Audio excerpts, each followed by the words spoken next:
Tentunya aku bisa mengatakan bahwa banyak sekali buku-buku dari penerbit Asia ini yang menarik perhatianku. Ada beberapa yang bahkan menjadi favoritku dan menjadi bacaan terbaikku di tahun-tahun sebelumnya. Jadi buku-buku apa saja yang akan aku rekomendasikan? Jangan sampai ketinggalan, tonton video ini sampai habis.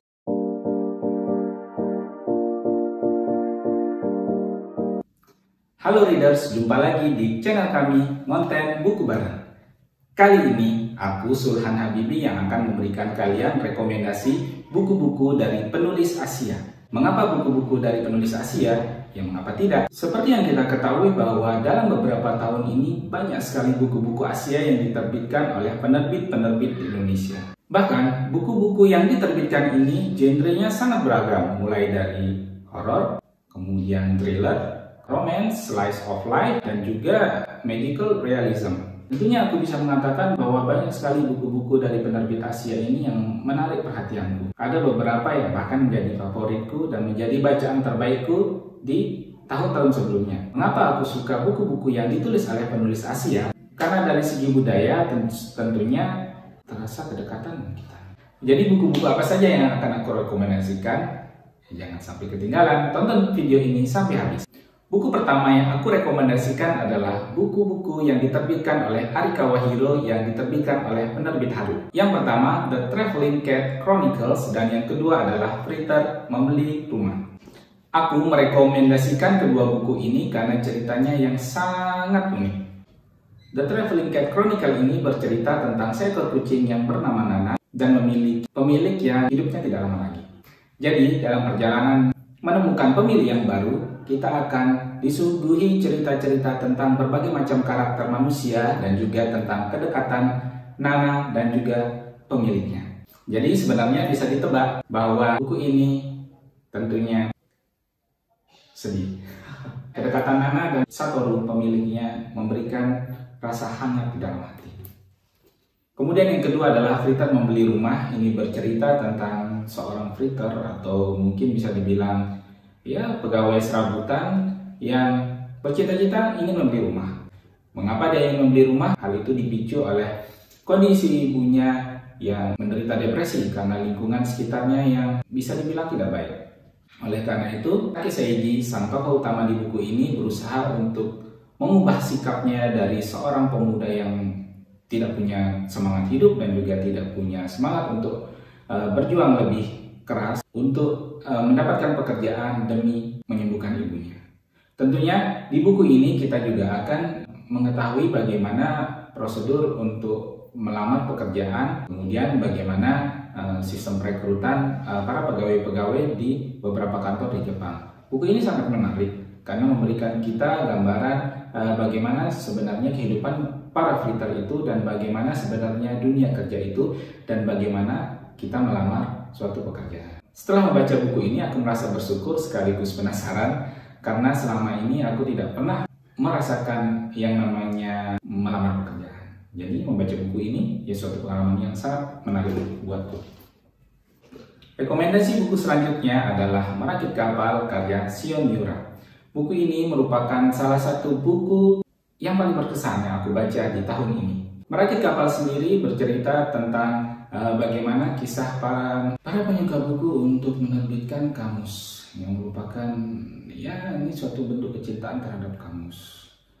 Apa yang diceritakan di buku ini sangat menarik karena bagaimana kecintaan terhadap kamus, bagaimana mereka menulis kamus itu sangat menarik.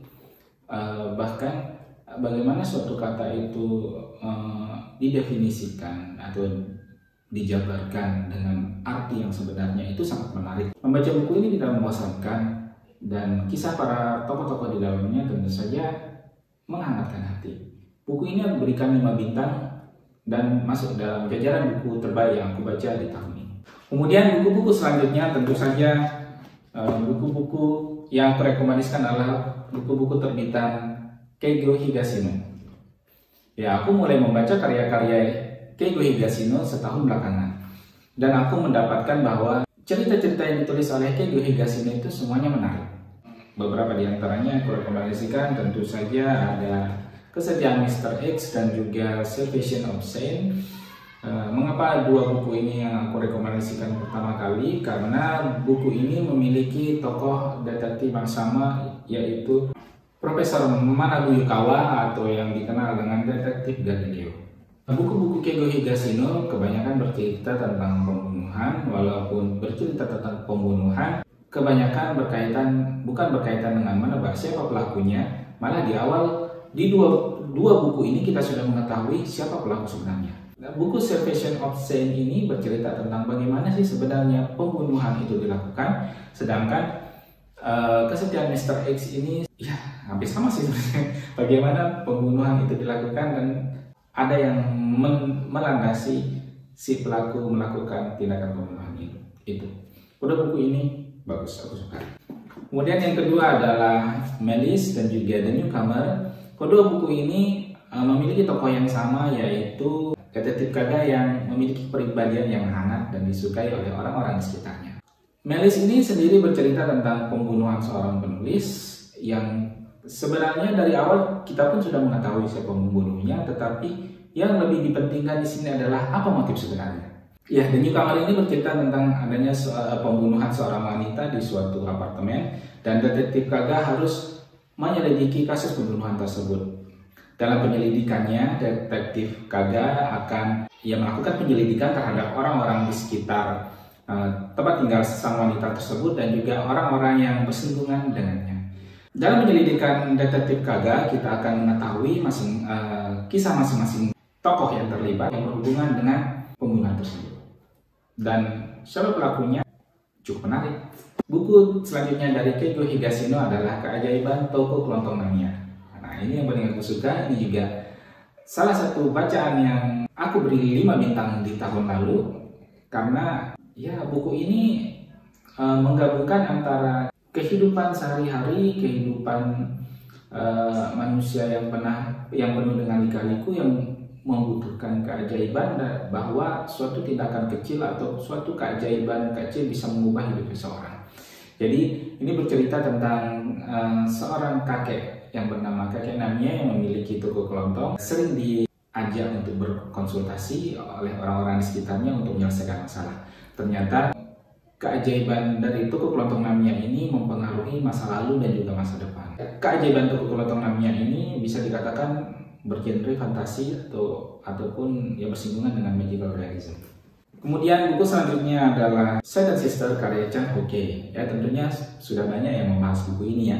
Kisah dari Second Sister ini sendiri bercerita tentang seorang adik yang bernama Siuman, adik dari seorang perempuan yang bernama Ngaye, bunuh diri dengan cara melompat dari lantai apartemen. Kakaknya yang membesarkannya sejak kecil tentunya tidak percaya, dan akhirnya untuk menyelidiki ada apa sebenarnya di kasus bunuh diri adiknya, dia meminta bantuan seorang peretas yang bernama N yang memiliki kepribadian yang sangat menarik. Dan sepanjang kisah kita akan menemukan berbagai macam kejutan. Kita kira kita mengetahui ceritanya akan dibawa kemana, tapi ternyata kita akan diberikan kejutan berkali-kali, dan inilah yang membuat buku ini sangat menarik. Selain itu, karakter N itu siapa sih yang tidak jatuh cinta dengan karakter N, dengan kepintaran dan juga sifatnya yang baik hati tetapi juga cuek dan juga pintar dan tidak pandai bergaul. Ya pokoknya sangat aku rekomendasikan untuk kalian baca Second Sister ini karena kisahnya sangat bagus. Kemudian buku selanjutnya adalah tentu saja Lelaki-lelaki Tanpa Perempuan karya Haruki Murakami. Aku pernah mengatakan bahwa jika kalian ingin mencoba karya Haruki Murakami, kalian bisa memulai dari buku ini, kumpulan cerpen Lelaki-lelaki Tanpa Perempuan. Di sini ada beberapa cerita pendek yang bercerita ya tentang rasa kehilangan, rasa kesepian, dan juga sebenarnya bagaimana seorang laki-laki itu hidup tanpa cinta. Ya bukan tanpa cinta juga sih, bersinggungan dengan cinta, bagaimana mereka patah hati, bagaimana mereka merasa dikhianati, bagaimana mereka mulai mengenal cinta, dan juga kisah-kisah misterius lainnya. Ya bukan misterius sih, kisah-kisah menarik lainnya. Jadi di buku Lelaki-laki Tanpa Perempuan ini bisa dibilang bahwa lagi-lagi Haruki Murakami menceritakan tentang kemandirian ataupun kesepian seseorang, ya. Dan aku rasa sebagian besar karya-karya Murakami tentunya bercerita tentang kesepian dan juga kesendirian. Buku-buku yang aku rekomendasikan selanjutnya tentu saja karya-karya Akio Shirikako. Ya, Akio Shirikako ini buku yang diterbitkan sudah banyak. Kalau aku tidak salah sudah ada 10 buku yang diterbitkan oleh penerbit Haru.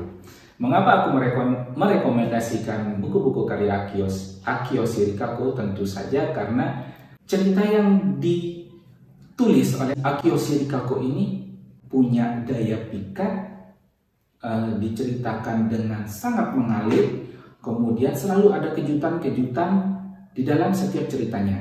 Kebanyakan cerita yang ditulis oleh Akio Shirikako memang bergenre ya bisa dibilang thriller ataupun misteri. Dari 8 buku Akio Shirikako yang sudah aku baca, rata-rata aku puas dengan semua cerita yang dia tulis. Menurutku Akio Shirikako itu menulis cerita dengan tidak bertele-tele, kemudian juga gampang dipahami dan tidak ribet. Jadi bagi kalian yang ingin membaca kisah-kisah thriller yang seru, menegangkan dan juga penuh teka-teki, kalian bisa mulai dari karya-karya Akio Shirikako ini. Ada Cinderella Addiction, kemudian ada Absolute Justice, ada Holy Mother dan juga Girls in the Dark. Jadi bagi kalian yang tidak suka kisah-kisah yang terlalu tebal dan juga terlalu rumit, buku Akio Shirikako ini sangat cocok untuk kalian. Dan yang terakhir adalah trilogi Three Body Problem karya Liu Cixin yang baru diterbitkan oleh penerbit KPG, baru 2 buku. Yang buku pertama diterbitkan dengan judul Trisurya dan yang kedua diterbitkan dengan judul Berantara. Bagi kalian yang menyukai kisah science fiction, tentunya jangan sampai melewatkan buku ini. Buku ini membuat kita membayangkan bahwa buku ini penuh dengan teori-teori fisika, astrofisika, kemudian juga kehidupan di planet lain, di tata surya lain yang memiliki 3 matahari. Bisa kalian bayangkan dong bagaimana mengerikannya planet Trisurya ini. Ya, mengapa aku? Ya, kalian baca sendiri sajalah. Yang pasti buku ini sangat bagus. Susah aku jelaskan, tapi yang pasti aku ingin segera melanjutkan buku Belantara di bulan ini. Jadi bagi kalian yang suka cerita science fiction dan juga ingin belajar tentang fisika dan juga berkaitan dengan sejarah revolusi Cina dan juga berkaitan dengan kebudayaannya, kalian sangat cocok untuk membaca buku Trisurya dan juga Belantara ini. Oke, itu saja rekomendasi buku-buku dari penulis Asia yang aku rekomendasikan ke kalian untuk saat ini. Tetap membaca dan sampai jumpa di video selanjutnya.